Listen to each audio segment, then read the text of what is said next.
Très heureuse de vous retrouver pour vous informer, mesdames et messieurs, et bienvenue à cette session d'information sur Kinactu Télévision à la une de votre journal. Restriction de la première mobilisation de l'opposition sur terrain, c'est mercredi 27 décembre par la police pour exiger l'annulation du scrutin électoral. Le gouvernement justifie ses moyens par le non-respect des dispositions légales établies par la Cour constitutionnelle. Et la liste de 24 joueurs sélectionnés dans le camp de la République démocratique du Congo pour disputer la plus grande messe du football du continent noir, la Coupe de la Confédération africaine, a été dévoilée par Sébastien Desabre. Démarrons cette édition par cette nouvelle. Poursuite la publication des résultats partiels de la présidentielle de 2023, c'est mercredi au centre Bossolo par la Commission électorale nationale indépendante. Moïse Katumbi vient en tête dans la circonscription électorale de Kibombo, dans la province du Maniema, également à Sakania et Pueto dans le Haut-Katanga, avec 61 904 votes devant Félix Tshisekedi qui compte 950 voix. Nous y reviendrons avec force et détails dans nos prochaines éditions. Toujours dans ces chapitres, après la circonscription de Moamba, le résultat de la Funa et de la Tchangou ont été dévoilés par la centrale électorale, plaçant le candidat à sa propre succession, Félix-Antoine Tshisekedi, en tête dans toutes les circonscriptions. Richard Nawej. La Commission électorale nationale indépendante CENI en sigle poursuit la publication des résultats partiels de l'élection présidentielle en République démocratique du Congo. Après Moamba, lundi, le résultat de la Funa et de la Tchangou ont été dévoilés par la centrale électorale, plaçant Félix Tshisekedi en tête dans toutes ces circonscriptions électorales. À Moamba, considéré comme bastion de l'UDPS, Félix Tshisekedi a recueilli 84,54% des suffrages avec 195,336 voix sur un total de 59% des résultats compilés. Martin Fayulu se classe deuxième avec 9,54%, 23,143 voix, suivi de Moïse Katumbi à 7,7%, 18,59 voix. Dans la Funa, Félix Tshisekedi maintient sa position dominante avec 87,39 voix, soit 307,615 voix sur 89% des résultats compilés. Moïse Katumbi est en deuxième position avec 6,7 voix, 23,621 voix. Par ailleurs, la circonscription de la Tchangou voit également la prédominance de Félix Tshisekedi avec 68,55% de voix, 311,81 votes sur 66% de résultats compilés. Martin Fayulu occupe la deuxième place avec 23%, 104,266%, 104,266 voix, suivi de Moïse Katumbi avec 5,58%, 25,364 voix. La circonscription de Lukunga n'a pas encore dévoilé ses résultats. Pour l'ensemble du pays, la centrale électorale a déjà traité 6112 456 suffrages exprimés. Selon ces résultats partiels, Félix Tshisekedi arrive en tête avec 78%. Il est suivi de Moïse Katumbi avec 14% et Martin Fayulu avec 4%. Le vote au-delà du délai prévu par les calendriers électoraux, les dysfonctionnements des dispositifs électroniques de vote et la détention illégale des DEV par le candidat, ainsi que la violence dans certains centres de vote, sont parmi plusieurs irrégularités relevées par différentes missions d'observation pendant le processus électoral en République démocratique du Congo. Suivez. Le vote au-delà du délai prévu par le calendrier électoral, le dysfonctionnement des dispositifs électroniques de vote et leur détention illégale par le candidat ainsi que la violence dans les centres, ce sont là plusieurs irrégularités relevées, différentes missions d'observation pendant ces processus électoraux en République démocratique du Congo. Ces irrégularités ne sont pourtant pas de nature à entacher la crédibilité et l'intégrité des élections, à en croire Paul Sapou, de la Commission nationale des droits de l'homme, CNDH en sigle. Notons par ailleurs que le 20 décembre dernier, la population a bravé même les intempéries pour exercer son droit de vote. Il y a eu certes des difficultés d'ordre logistique. La CENI a dû accorder une prorogation pour permettre à tous les Congolais de voter. C'est un bon signe au-delà des irrégularités qui n'ont pas eu d'incidence grave sur l'intégrité du processus lui-même, a-t-il déclaré. À en croire Paul Sapou, le fait que l'Internet ne soit pas coupé jusque-là est un autre acquis de ces processus électoraux. Il condamne par ailleurs le comportement jugé antidémocratique de certains compatriotes qui menacent de déstabiliser le pouvoir pour prendre le pouvoir par force.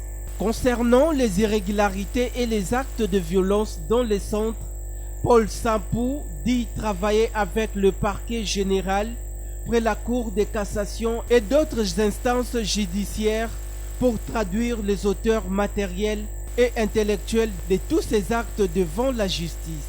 Pendant ces temps, l'opposition préparait une mobilisation d'une marche pacifique dans les rues de Kinshasa pour demander l'annulation et la réorganisation des élections. Que nous soyons empêchés ou pas, nous empêcherons. C'est le peuple congolais qui veut marcher, c'est lui qui veut appliquer l'article 64 de la Constitution, a-t-il déclaré Martin Fayulu Madidi. Les organisations de la société civile expertes en matière électorale restent vigilantes et engagées à accompagner la République démocratique du Congo dans le processus de la démocratie, de la paix et la stabilité post-électorale. C'est dans cette optique qu'une déclaration orientée dans le sens de la paix a été lue ce mercredi 27 décembre à Kinshasa. Patrick John Mukengeshaï et Roni Mandila pour le reportage. Serment de liberté. Dans une salle pleine de jeunes venus de partis politiques, structures, mouvements et associations de jeunes, ces organisations de la société civile congolaise, expertes en matière électorale, se sont réunies pour formuler quelques recommandations aux différentes parties prenantes face à leurs revendications après les élections générales organisées en République démocratique du Congo. Pour elle, au-delà des irrégularités enregistrées durant le vote le 20 décembre dernier, il est important de reconnaître les efforts dont ont fait preuve les agents de la centrale électorale ainsi que le peuple congolais qui s'est mobilisé pour aller voter. La CENI doit respecter la volonté du peuple congolais en proclamant le vrai élu de ces élections générales et c'est sans influence ni interne, surtout pas externe, et la CENI doit procéder à une rétrospective de la campagne électorale jusqu'au vote, en sanctionnant le candidat hors la loi ayant marché sur les institutions du pays par leur comportement désobligeant. Continuer à publier le résultat bureau par bureau sans complaisance aux recommandations politiciennes, aux acteurs politiques de tous bords confondus. Faire passer l'intérêt de la nation au-delà de leurs intérêts individuels. Faire recours aux institutions chargées de l'organisation des élections et aux instances judiciaires pour toute revendication relative à leurs droits civils et politiques. Notez que la CENI, les acteurs politiques, le peuple congolais, le gouvernement de la République démocratique du Congo ainsi que la jeunesse congolaise, différentes recommandations ont été formulées par ces organisations de la société civile dans le cadre d'accompagner la RD Congo sur le chemin de la démocratie et de la paix durable et la stabilité post-électorale. Juste après le briefing presse animé conjointement avec son collègue du ministère de la Communication et Médias, le vice-premier ministre en charge de l'Intérieur, Peter Kazadi a décollé pour le Haut-Katanga mardi 26 décembre dernier, bien qu'arrivé dans la soirée à Lubumbashi, dans le but d'assurer la sécurisation du processus électoral dans cette partie du pays. Regardez. Enfin, d'assurer la sécurisation du processus électoral dans le Grand Katanga, le vice-premier ministre en charge de l'Intérieur, Peter Kazadi, a foulé les sols de la ville de Lubumbashi le mardi 26 décembre dans la soirée par l'aéroport de la Luano où il a été accueilli par le gouverneur du Haut-Katanga, Jacques Yaboula, des autorités municipales et militaires dont le général Eddie Kapend, commandant de la 22e région militaire. Après la publication des résultats partiels de l'élection présidentielle par la CNI, plusieurs messages appelant au soulèvement et à la haine tribale ont circulé, notamment dans la ville Cuprifère. Alors, dans le cadre de ces missions régaliennes, le patron de la territoriale aura une séance de travail avec les autorités locales élargies au service de sécurité pour maintenir de l'ordre dans cette partie du pays. Il suffit de signaler que, bien avant son arrivée, le patron de l'Intérieur était devant la presse où il a justifié le déploiement des troupes dans des provinces, notamment à Lubumbashi, par une stratégie de forces armées de la République démocratique du Congo après leur formation. Autre chose dans ces journaux, c'est mercredi 27 décembre à Kinshasa, la police nationale congolaise a empêché la première mobilisation de l'opposition sur terrain pour exiger l'annulation du scrutin électoral en raison des irrégularités massives. Selon le gouvernement, cette restriction a pour cause le non-respect des dispositions légales établies par la Cour constitutionnelle. Espoir Kinonvidi pour le compte rendu. Malgré interdit par le gouvernement central, lors du briefing presse hebdomadaire tenu le lundi dernier, conjointement par le ministre des Médias et des Communications et le VPM en charge de l'Intérieur, Peter Kazadi, le militant de l'ECD et ceux des autres partis qui soutiennent les 5 candidats présents de la République dans la démarche de l'annulation des élections du 20 décembre dernier, suite de son organisation qu'il juge biaisée par la Commission électorale nationale indépendante. Au siège du parti de Martin Fayulu, sur l'avenue des enseignements, dans la commune de Kasavubu, dans les districts de la Funa, les manifestants ont brûlé des pneus et empêché la quiétude des habitants de ces quartiers. Mais ils ont été dispersés par les éléments de la police pour faire régner la paix. Dans le district de la Tchangou, le calme était total dans la journée sous surveillance des agents de l'ordre placés dans les coins stratégiques afin d'empêcher tout mouvement de cette manifestation organisée par les 5 candidats à la présidentielle du 20 décembre dernier. La police nationale congolaise ville de Kinshasa, par le biais du général Kilimbalimba Blaise, avait mis en garde les Kinoises et Kinoises pour cette activité de l'opposition non autorisée par les autorités du pays. Pour les candidats à la présidentielle du Saint-Sylvestre, la police a été associée aux forces du progrès de l'IDPS pour étouffer la marche. Et il y a des bus maintenant qui sont venus de Tchang avec beaucoup de militants.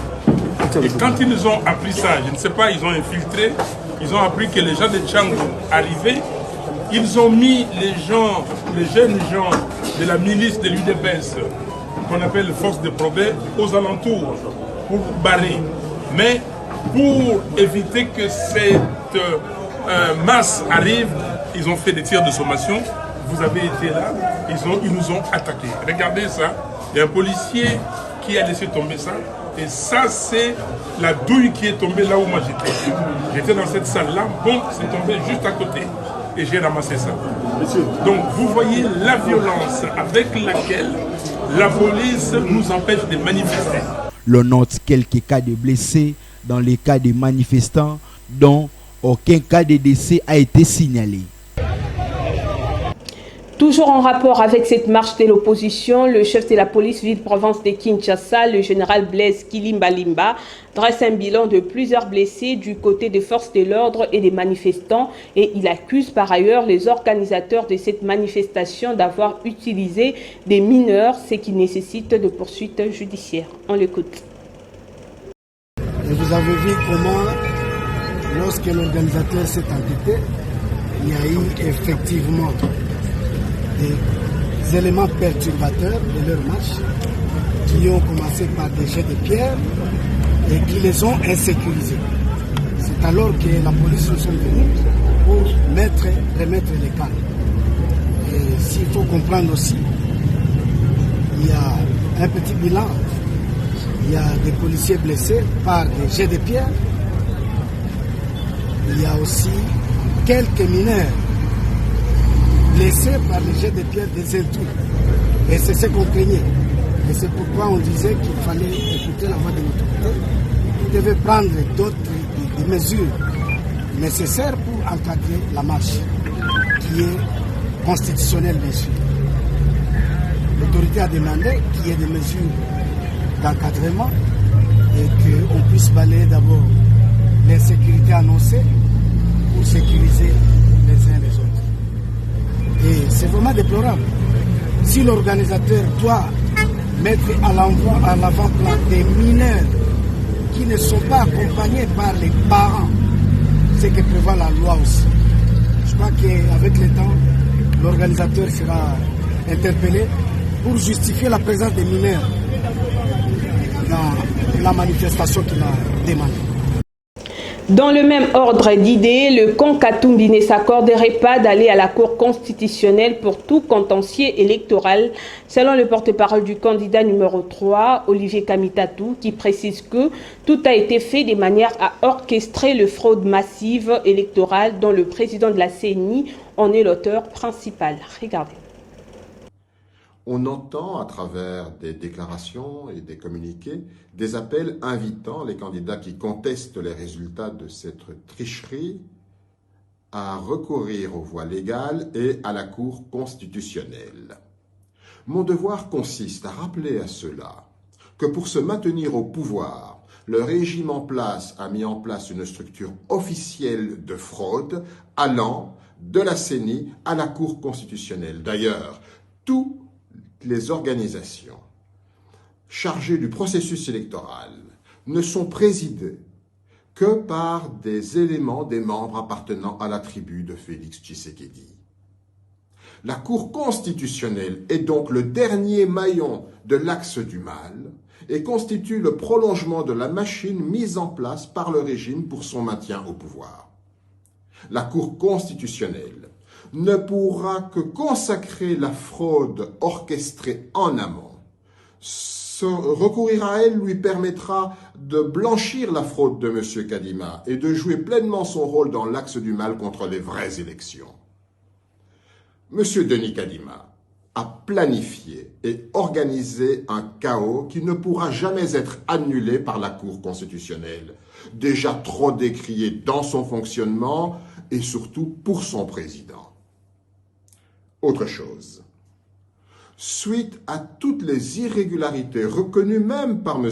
Denis Kadima, la CENI a décidé de créer une commission qui va enregistrer les dénonciations, investiguer, sanctionner et même annuler certains scrutins. Parlons de l'évolution de la situation sécuritaire dans la partie orientale de la République démocratique du Congo. Sachez que dans les territoires de Massissi et Rutshuru, il y a reprise de combat après les élections entre le milice local et les forces négatives du M23, signalées depuis Kibumba, une entité des Baoundé qui fait partie des regroupements situés dans les territoires de Massissi. Corinne Kadoulou. Des violents affrontements ont été signalés depuis le dimanche 24 décembre dernier jusqu'au mardi 26 décembre après les élections. En effet, dans le groupement des Baoundé, dans l'entité des Karouba, les milices locales s'affrontent avec les rebelles du M23 dans le territoire des Massissi. Selon la société civile de cette agglomération, des groupes armés entre autres, les Wazalendo, ont ouvert une offensive contre les positions de rebelles du M23 qui campaient dans les montagnes surplombant ces chefferies afin de le repousser hors de ces groupements. Signalant que ce combat ont permis aux Wazalendo de récupérer une partie de la cité qui se trouvait sous contrôle des assaillants. Cependant, ces affrontements ont causé des déplacements massifs de la population civile vivant dans ces cités qui ont fui vers les villages voisins à la suite des détonations d'armes lourdes et légères. Notons par ailleurs que la cité des Karouba se trouve être divisée en deux, dont une partie est récupérée par les forces loyalistes de Wazalendo et l'autre demeure encore sous contrôle du mouvement du 23 mars, dit le M23. Par contre, les sources locales ont aussi déclaré qu'après juste un moment d'accalmie dans le territoire de Rutshuru, les affrontements ont repris depuis la matinée du dimanche 24 décembre dernier dans le village de Mouchébéré et Bumbacha, dans le groupement Bukombo, dans la chefferie de Bwito, toujours dans le Nord Kivu, où le M23 ont attaqué les groupes armés locaux, ce qui a provoqué une panique généralisée au sein de la population de Mweso et de ses environs. D'une province à une autre, au Kasaï central, des pluies diluviennes ont fait au moins 22 morts et plusieurs dégâts matériels dans la ville de Kananga, chef-lieu de cette province. Suivez. Les pluies se sont abattues pendant des heures sur la ville de Kananga, causant ainsi de nombreuses catastrophes, entre autres de pertes en vies humaines et des dégâts matériels. En effet, au moins 22 personnes ont trouvé la mort à la suite des pluies diluviennes qui se sont abattues dans la journée du mardi 26 décembre dernier dans la ville de Kananga, chef-lieu de la province du Kasaï central. Selon la cellule de communication du gouverneur de cette province, plusieurs maisons, notamment 15 habitations, ont été emportées dans des éboulements causés par des pluies qui a commencé pendant la nuit et durant une partie de la journée. Au-delà de morts que nous déplorons, et pour lesquels je présente les condoléances les plus émues à toutes leurs familles, il y a eu de pertes énormes en biens matériels, plus de 20 maisons qui sont parties comme ça. Je ne sais pas comment exprimer les désarroi qui m'animent en cet instant. Mais là, nous en profitons pour appeler le gouvernement central, puisque la province, quand nous sommes passés par là, durant la campagne, vous avez l'impression que c'est une ville abandonnée.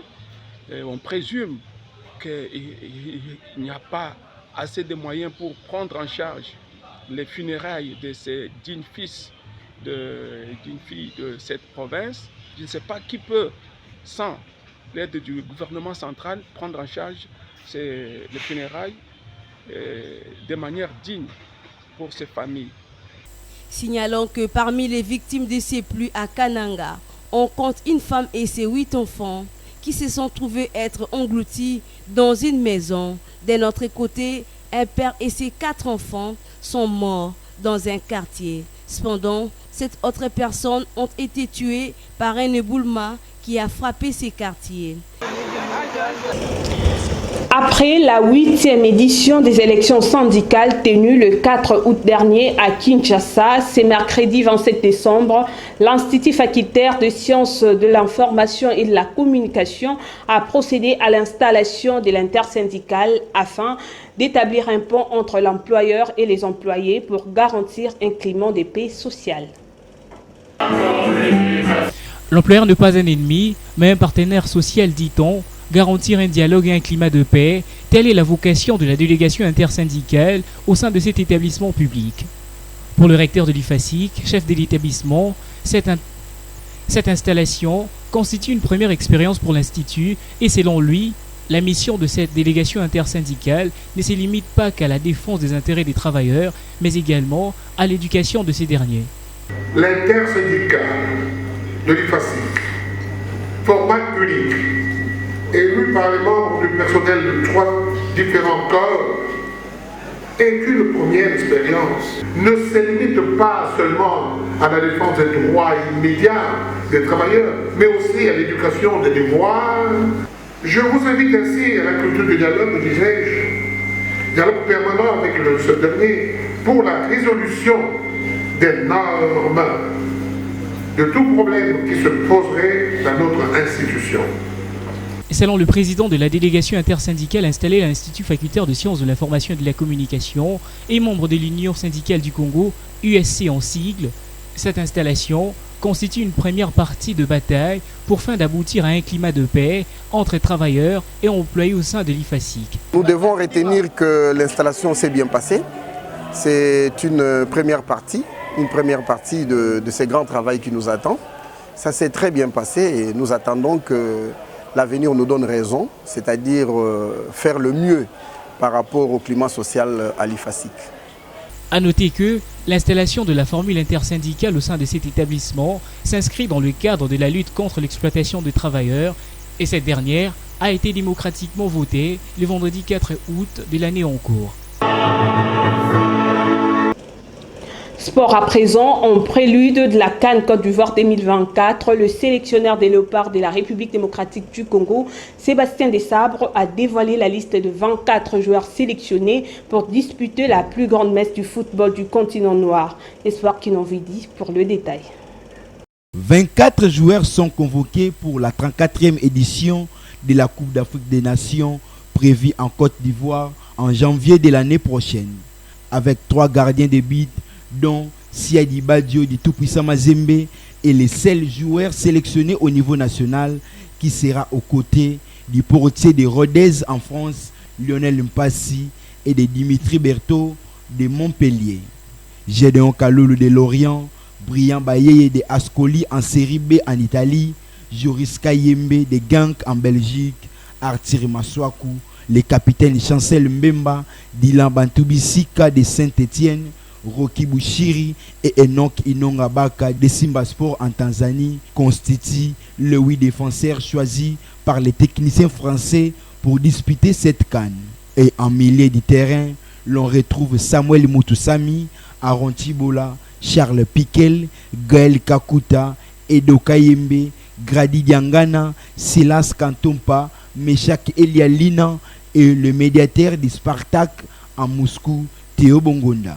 Dans la ligne d'attaque, Desabre porte son choix sur Cédric Bakambu, Yohan Wissa, Simo Banza et Fiston Mayele Kalala, surnommé Cibor de la sélection nationale congolaise. Cette liste de léopards sélectionnés pour la CAN Côte d'Ivoire sera soumise à la Confédération africaine de football le 3 janvier prochain et ne pourra plus être modifiée sauf en cas de blessure. Signalons qu'avant le coup d'envoi de la Coupe d'Afrique des Nations, la sélection nationale congolaise passera un stage à Abu Dhabi où il est prévu quelques explications sportives en amical. Et enfin, le valeur nutritive. Qui savez-vous du sésame? Le détail dans ses commentaires. Le sésame est une plante annuelle de la famille de Pédaliciae, largement cultivée pour ses graines. Elle aurait été domestiquée dans le sous-continent indien et il est même probable que ce soit la première plante oléagineuse à avoir été cultivée. Le sésame est principalement cultivé dans les régions tropicales, subtropicales et tempérées chaudes d'Afrique et d'Asie. Il connaît un fort développement dans le pays subsahérien du fait de sa culture facile et des faibles coûts de production. Cette petite graine oléagineux au délicat goût de noisette est utilisée partout à travers le monde. Le sésame est un trésor de bienfaits nutritionnels. Le sésame fait partie des aliments les plus riches en antioxydants. Ces oxydants ont la capacité de protéger les cellules du corps de l'effet néfaste de radicaux libres. Ces derniers sont impliqués dans l'apparition de maladies liées au vieillissement, de certains cancers et de maladies cardiovasculaires. Les principaux antioxydants du sésame sont la vitamine E, le sésamol, le sésaminol et les tocophérols. Il provient à certains cancers de la femme. Le sésame est particulièrement riche en lignanes, des composés végétaux à l'effet proche de l'hormone sexuelle féminine. Outre ses précieux lipides, le sésame est considéré comme l'un des aliments les plus complets en raison de grandes variétés de micronutriments qu'il contient. Côté minéraux, il est ainsi particulièrement riche en calcium, en magnésium, phosphore, potassium, fer et zinc. Côté vitamines, il contient de la vitamine E en grande quantité ainsi que de vitamines B1 et B6 en quantité appréciable. Le sésame est également source de vitamines BD et B3 et de folates. Rappelons par ailleurs que le grain de sésame est ce qu'on appelle en lingala le wangila. Il est très nutritif et très bon pour la santé de toute la famille. Ce journal touche à sa fin, mais avant de nous quitter, place au rappel des titres. Restriction de la première mobilisation de l'opposition sur terrain, c'est mercredi 27 décembre par la police pour exiger l'annulation du scrutin électoral. Le gouvernement justifie ses moyens par le non-respect des dispositions légales établies par la Cour constitutionnelle. Et la liste de 24 joueurs sélectionnés dans le camp de la République démocratique du Congo pour disputer la plus grande messe du football du continent noir, la Coupe de la Confédération africaine, a été dévoilée par Sébastien Desabre.